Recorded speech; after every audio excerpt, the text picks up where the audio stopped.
Hello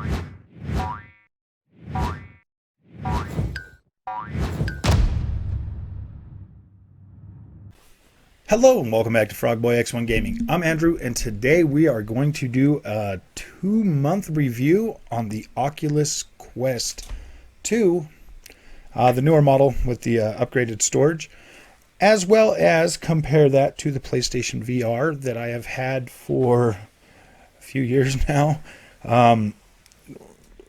And if I forget to mention anything in this review that you really wanted to know, drop something in the comments. I would be glad to look into anything you need to know, and I will get back to you. I actually do interact with the people in my comment section as much as I can. I definitely go through those and try to surf through all the hate mail and everything and get back to you as quick as I can, usually within a day, so or sometimes even within a couple hours. So I bought the Oculus Quest a couple of months ago, seeing as my only other experience with VR has been the one that you strap your Samsung phone into and the PlayStation VR. The biggest reason I bought the Quest, the Oculus Quest 2, is because I thought they were like probably hard to get or something, and I got a little thing on my my Target app that said, oh yeah, these are in stock. So I hurried up and bought it, thinking that, oh man, I better hurry up and get one, kind of that impulse rush buy. Come to find out, you can basically find these wherever, like they're everywhere now, so like you don't need to rush out and buy one like I did.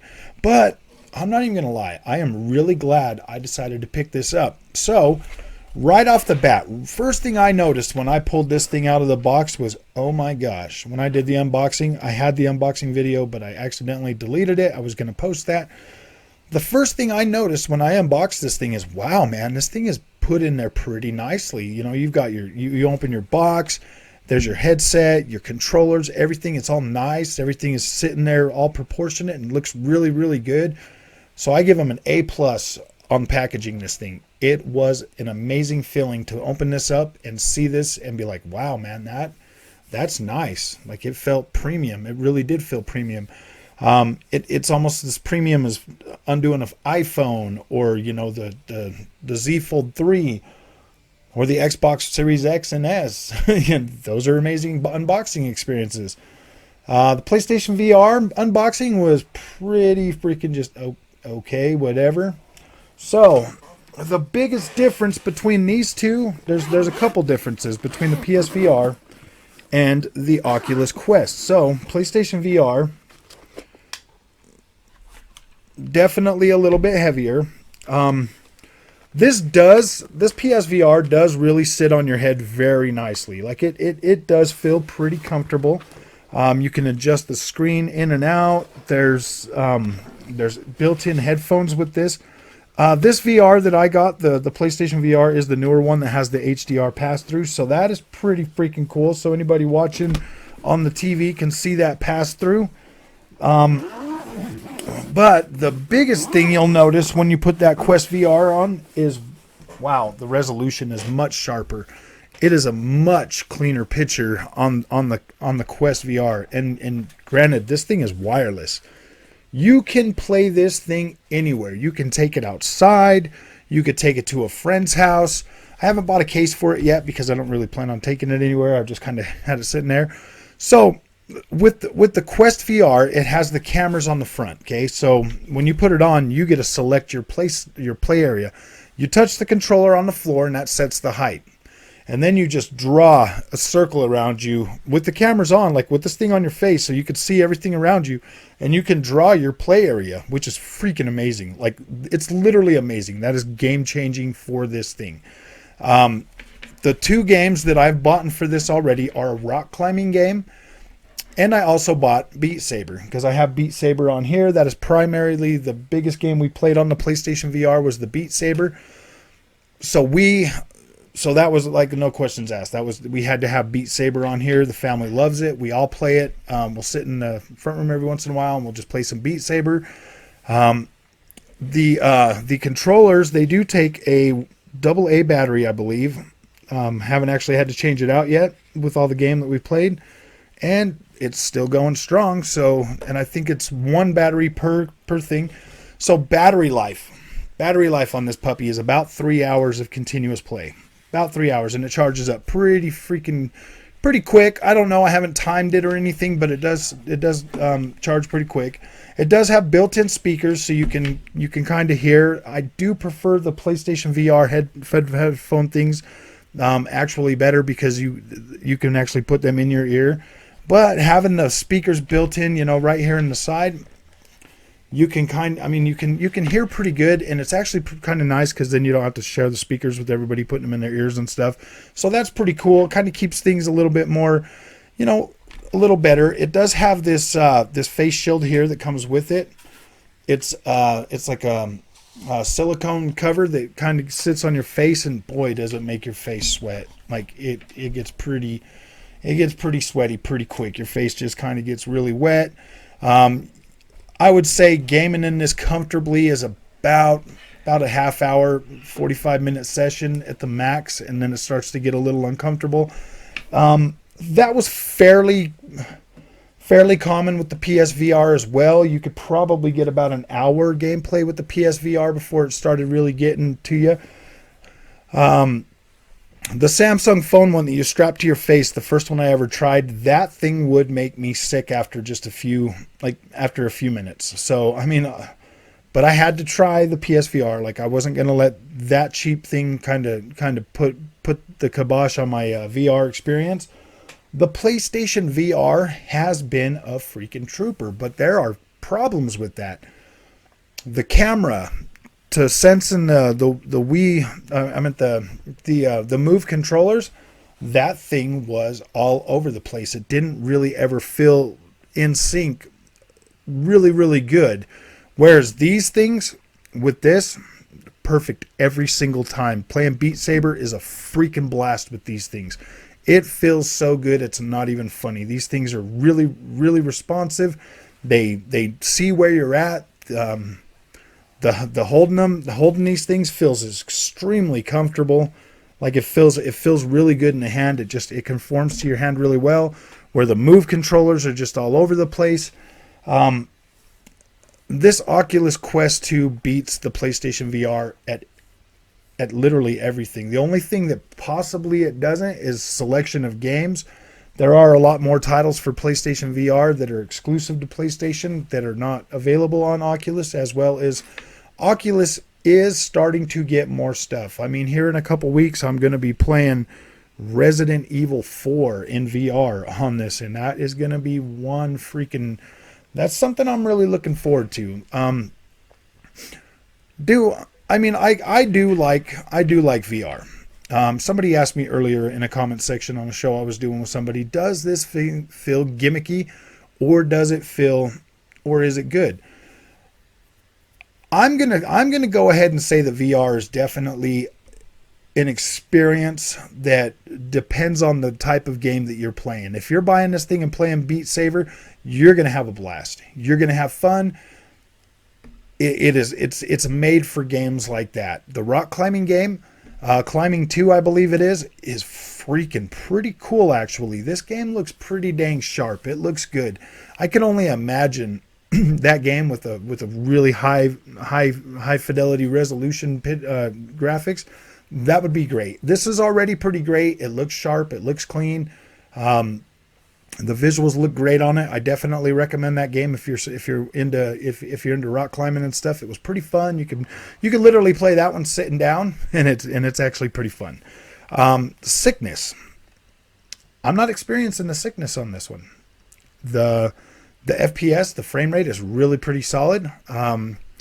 The clarity is good enough to where I don't feel like I'm blurry. The sickness, I wasn't really getting it with the PlayStation VR on a lot of games. There was a few. I bought a lot of games on that PSVR. I bought a lot of them. I would say the sickness ratio on the PSVR was like a 70-30. If I played racing games on it, it was so blurry, it was so bad, I couldn't do it. It would make me sick every time. Another good thing about this Oculus Quest 2 is that if you buy the cord, you can actually run this straight to a PC and use it with PC games. So you don't need to buy like a $500 or $1,000 headset. You can literally use this one to play on your PC. That's pretty cool. When I found that out, I was like, wow. And I found that out after the fact, after I had already purchased this at $299 to play Beat Saber and a couple of other games. I feel like this is one heck of a value for an entry level place, for an entry level VR system that is going to give you an experience that is going to be a cut above any of the cheaper entry points, and definitely better in terms of, functionality and being able to take it with you, and just the ease of access that you get with the Oculus Quest 2 is far greater than the PlayStation VR, where you have to stay tethered to it. You have to have another whole box run into it. It is more of a chore to set up the PlayStation VR than this. This is seriously, you put it on your head, boom, it comes on, you pick up the controllers, it asks you to draw your area, boom, you're into a game pretty quickly.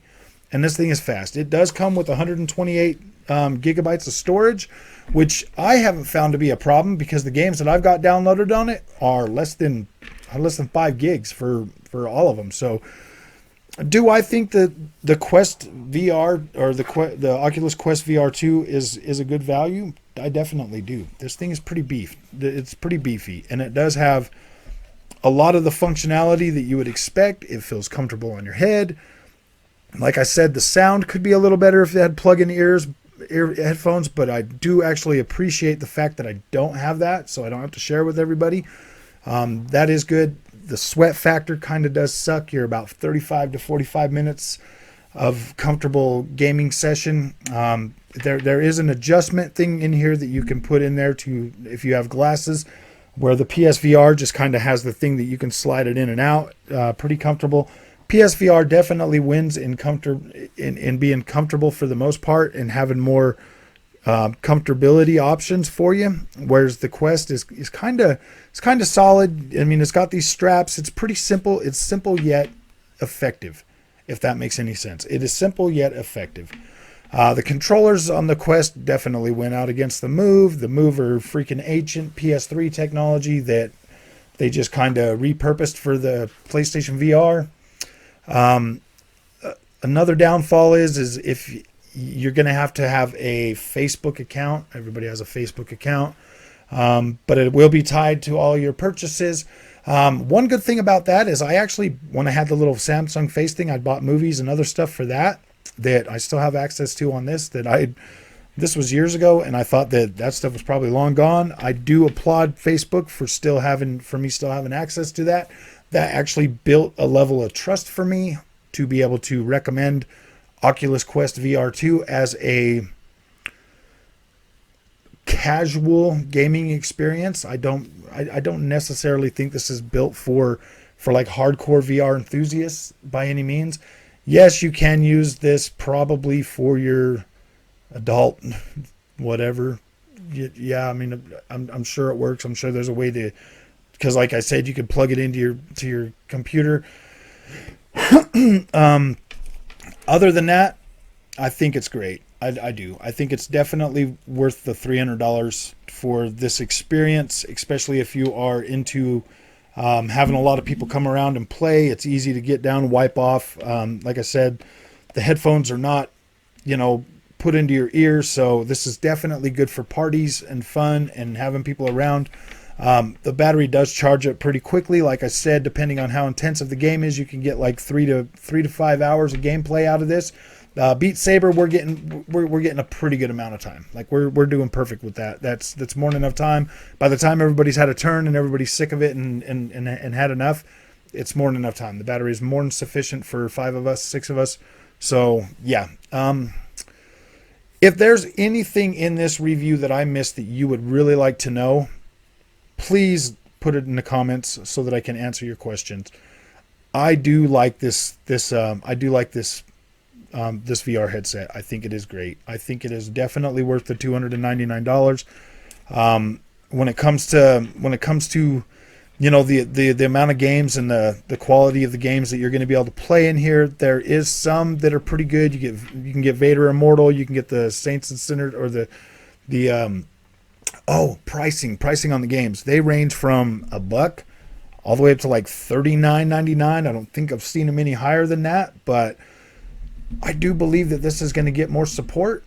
I do think that this is a good investment, especially early on. Right now, you'll be able to get access to a lot of cool things. Like I said, just being able to have Resident Evil 4 on this is going to be a pretty good addition to this console, to this VR headset. You can definitely watch movies in this big giant screen. You can sit there and watch them. I haven't watched any videos on it. I do kind of feel like the comfortability thing might factor into that and might take away from that experience a little bit. But you can surf Facebook, you can surf the web. There's plenty of stuff in there. There's also like developer mode that you can like try out new things while they're in development, which is pretty cool. There's a lot. There's a lot to be able to do on this headset. I feel like the $300 asking price for this is pretty decent. It's got a powerful chip in there that is really good.